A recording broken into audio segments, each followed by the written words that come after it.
வணக்கம் நேயர்களே, மீண்டும் ஒரு தொகுப்பின் மூலமாக உங்கள் அனைவரையும் சந்திப்பதில் மிக சந்தோஷம். இன்றையில இருந்து உலக செய்திகளை நாங்கள் தருவதற்கு தயாராக இருக்கிறோம். அதிலும் குறிப்பாக உக்ரைன் ரஷ்யா போர், அதே போன்று இந்தியாவுக்கும் பாகிஸ்தானுக்கும் இடையிலான போர், அதே போல இஸ்ரேலுக்கும் மத்திய கிழக்கு நாடுகளுக்கும் இடையிலான இந்த யுத்தம் தொடர்பாக இப்படி பல்வேறு தரப்பட்ட செய்திகளையும் நாங்கள் இன்றிலிருந்து தொடர்ச்சியாக தருவதற்கு தயாராக இருக்கிறோம். அதே நேரத்திலே தற்போது அமெரிக்க ஜனாதிபதியாக இருக்கின்ற டொனால்ட் ட்ரம்ப் இன்னும் ஒரு முக்கியமான தகவலை வெளியிட்டிருக்கிறார். என்று சொன்னால், உக்ரைனுக்கு ஆதரவாக இன்றைக்கும் நாங்கள் இருப்போம் என்ற ஒரு முக்கியமான செய்தியை சொல்லி இருக்கிறார். அதே நேரம் ரஷ்யாவுக்கு அல்லது ரஷ்ய அதிபர் புட்டினுக்கு எதிரான ஒரு நடவடிக்கை, பாரிய ஒரு யுக்தியை இன்றைக்கு ட்ரம்ப் கையாண்டிருக்கிறார். அந்த உக்தியினூடாக ட்ரம்ப் எதனை சாதிக்க போகிறார்? இதிலே உக்ரைனுக்கு சாதகமான சூழல் ஏற்பட போகிறதா அல்லது பாதகமான நிலை ஏற்பட போகிறதா? இதிலே ரஷ்யா எதனை சாதிக்க போகிறது அல்லது ரஷ்யாவுடைய அடுத்த கட்ட நகர்வு என்ன என்று பலவிதமான கேள்விகளும் சர்ச்சைகளும் எழுந்து கொண்டிருக்கிறது.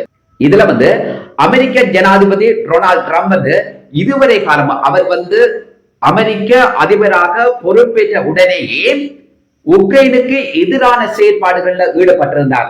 உக்ரைனை கடுமையாக விமர்சித்திருந்தார்.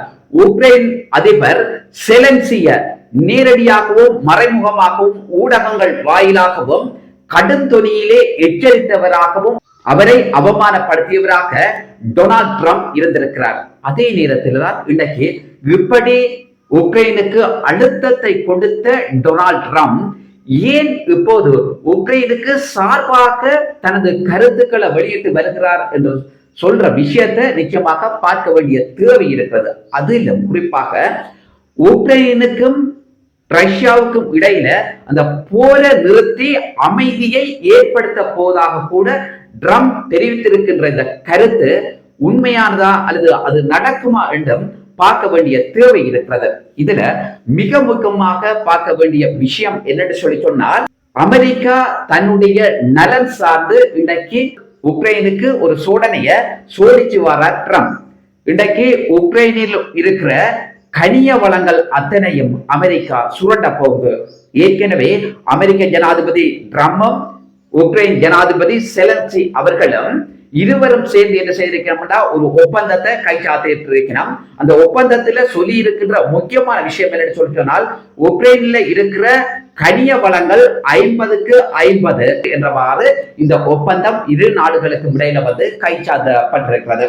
சரி, இந்த ஒப்பந்தத்தின் ஊடாக அமெரிக்கா நன்மையடையும் என்றதுல எந்த விதமான சந்தேகமும் கிடையாது. இதே நேரத்துல உக்ரைன் அமெரிக்காவை நம்புமா என்று பார்ப்போமாக இருந்தால் நிச்சயமாக இல்லை. ஏன்னு சொன்னால், கடந்த கால வரலாறு உக்ரைனுக்கு நிரூபித்திருக்கிறது. ஏன்னு சொன்னால், 1990ஆம் ஆண்டு கால பகுதியில உக்ரைன்ல இருந்த அணு ஆயுதங்களை ரஷ்யாவிடம் ஒப்படைக்கும்படி அமெரிக்காவும் ஐரோப்பிய நாடுகளும் கொடுத்த அழுத்தத்தின் பிரகாரம் உக்ரைன் என்ன செய்தன்னு சொன்னால் அந்த அணு ஆயுதங்களை ரஷ்யாவிடம் கொடுக்குது. ஆனால் உக்ரைனுடைய பாதுகாப்பு என்ன என்ற கேள்விக்குறி எழுகிறது. அந்த இடத்துல தான் அமெரிக்காவும் ஐரோப்பிய நாடுகளும் என்ன சொன்னால், உங்களுக்குரிய பாதுகாப்பாக நாங்கள் இருப்போம், உங்களுடைய பாதுகாவலராக தொடர்ந்தும் எங்களுடைய பணி தொடரும் என்ற அந்த விஷயத்தை அமெரிக்காவும் ஐரோப்பிய நாடுகளும் சொல்லி இருந்தாலும் கடைசியில அவர்கள் கைவிட்ட சம்பவத்தை உக்ரைன் மறப்பதற்கு வாய்ப்பு இருக்காது. அந்த இடத்தில் இன்றைக்கு உக்ரைனுக்கு வேற வழி இல்லாமத்தான் அமெரிக்க அதிபர் டொனால்ட் ட்ரம்பினுடைய அந்த செயற்பாடுகளுக்கு இன்றைக்கு உக்ரைன் ஆமா போட்டிருக்கிறது. சரி, இது ஒரு விஷயம். இதுல உண்மையில இந்த போர் நிறுத்தப்படுமா என்ற ஒரு விடயமும் மிக மிக முக்கியமானதாக இருக்கிறது. இந்த போரை எப்படி அமெரிக்காவால் நிறுத்த முடியும்? இதுல அமெரிக்கா ஒரு தந்திரோபாய நடவடிக்கையை செய்ய போகுது என்னன்னு சொன்னால், அமெரிக்காவினுடைய பிரஜைகளை உக்ரைனுக்கு அனுப்ப போயினார். அதுல அவர்களுடைய உளவாளிகளும் இருப்பார்கள், ராணுவ வீரர்களும் இருப்பார்கள். இருக்கிறதுக்கு வாய்ப்பு இருக்கு. உறுதியாக நான் சொல்லல, இருக்கிறது அவர்கள் ராணுவ வீரர்களும் உளவாளிகளும் இருப்பதற்கு வாய்ப்பு இருக்குது. அதிலும் உறுதியாக சில விடயங்களை கூற முடியும். என்னன்னு சொன்னால், அவர்களுடைய உளவாளிகள் இருப்பார்கள் என்றதுல எந்த விதமான சந்தேகம் கிடையாது. இதுல ரஷ்யா என்ன செய்ய போகுதுன்னு சொல்லி சொன்னால், புட்டின் ஒருத்தருக்குமே அடங்க மாட்டார். அவர் அடங்காத ஒருத்தராக தொடர்ச்சியா இருந்து கொண்டிருப்பார். அவர் உக்ரைன் மீது தாக்குதலை மேற்கொள்ளத்தான் போறார். இதுல அமெரிக்கா என்ன செய்ய போகுது? அதுல அமெரிக்க பிரஜைகள் அல்லது அமெரிக்க ராணுவத்தை சேர்ந்தவர்கள் காயப்பட போயினம் அல்லது உயிர்களை மாய்க்க வேண்டிய சூழல் ஏற்படும். அமெரிக்கா ஒரு அறிக்கையை விட போகுது என்னன்னு சொல்லி சொன்னால், எங்களுடைய நாட்டு பிரஜைகள் ரஷ்யாவுடைய தாக்கல்ல உயிரிழந்திருக்கணும் அல்லது காயப்படுத்திருக்கணும். ஆனால் இது போன்ற விலேச்சத்தனமான தாக்குதலை ரஷ்யா நிறுத்த வேண்டும் என்ற ஒரு அறிக்கையை அமெரிக்காவிடம் இருந்தாலும் இத ஒருபோதும் ரஷ்யாவோ ரஷ்ய ஜனாதிபதி புட்டினோ ஏற்றுக்கொள்ளப்பட மாட்டினோம். இதுல அமெரிக்காவுக்கு வேற வழியில அமெரிக்கா என்ன செய்ய போதும் சொல்லி சொன்னால், உக்ரைனுக்கான ராணுவ உதவிகளை வழங்க போகுது. நீங்கள் திருப்பி ரஷ்யாவுக்கு அடியுங்க என்ற மறைமுகமான ஆதரவை ட்ரம்ப் வழங்க போறார்.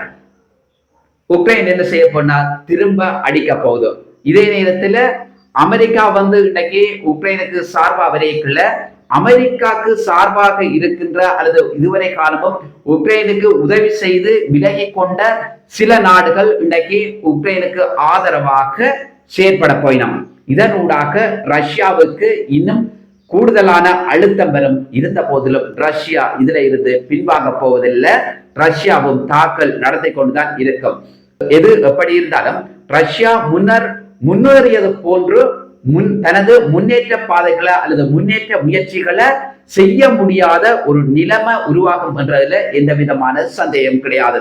இதுல அமெரிக்க ஜனாதிபதி ட்ரம்ப் என்ன செய்ய போறாருன்னு சொல்லி சொன்னால், ஒரு நாட்டுக்கு இருக்கிற இறமையின் பிரகாரம் அந்த சட்ட திட்டங்களை ரஷ்யா மீறி வருகிறது என்ற ஒரு செய்தியை உலகளாவிய ரீதியில பரப்ப போறார். ஏன்னு சொன்னார், தன்னுடைய நலன் சார்ந்து அவர் உக்ரைன்ல இருக்கிற கனிய வளங்களை, எரிவாயுகளை, எண்ண வளங்களை சுரண்டுறதுக்கு அவர் இது போன்ற உக்திகளை கையாள போகிறார். அதுக்குள்ள ரஷ்யாவால் ஆக்கிரமிக்கப்பட்ட கிரிமியாவிலும் இப்படிப்பட்ட வளங்கள் இருக்கிறது. எப்படி இருந்தாலும் இந்த வளங்களை எப்படியாவது சுரண்டிவிட வேண்டும் என்பதில் அமெரிக்கா உறுதியாக இருக்கிறது.